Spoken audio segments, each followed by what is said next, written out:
జీవమే గెలుస్తుంది. మనుషులు క్రీస్తును చంపేశామనుకున్నారట, కానీ దేవుడు ఆయనను లేపాడు. పునరుద్ధానం యొక్క చరిత్రను ఒక్కసారి మీరు జ్ఞాపకం చేసుకోండి. ఒక విచిత్రమైన పదము, ఒక విచిత్రమైన దృశ్యము, ఒక విచిత్రమైన అధ్యాయము, ఒక విచిత్రమైన వచనం మనకు కనబడుతుంది.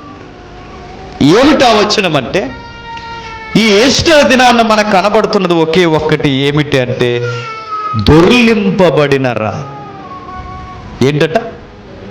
ఒక రాయి ఉందట. రాయికి పునరుద్ధాన దినానికి సంబంధం ఏంటంటే చాలా సంబంధం. రాయికి మన జీవితంలో ఉన్న అడ్డురాళ్ళకి సంబంధం. ఏదో ఈ ప్రపంచం అనుకుందట, ఇక అయిపోయింది, ఆ అధ్యాయాన్ని ముగించేసాం అనుకున్నారు. ఏమైపోయింది?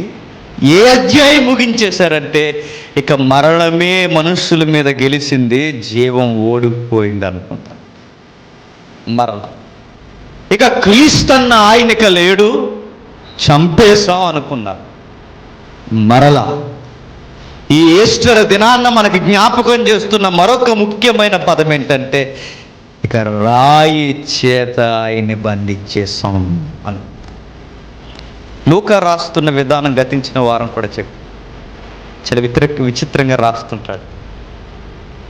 రాళ్ళు గుచ్చి మనం రాయడానికి, లేదా లూకా గారు మనకు పరిచయం చేయడానికి కారణం ఏంటంటే, మనుషుల జీవితాల్లో కూడా అడ్డురాళ్ళు ఉన్నాయా? నాకున్నాయి, మీకు కూడా ఉంటాయి.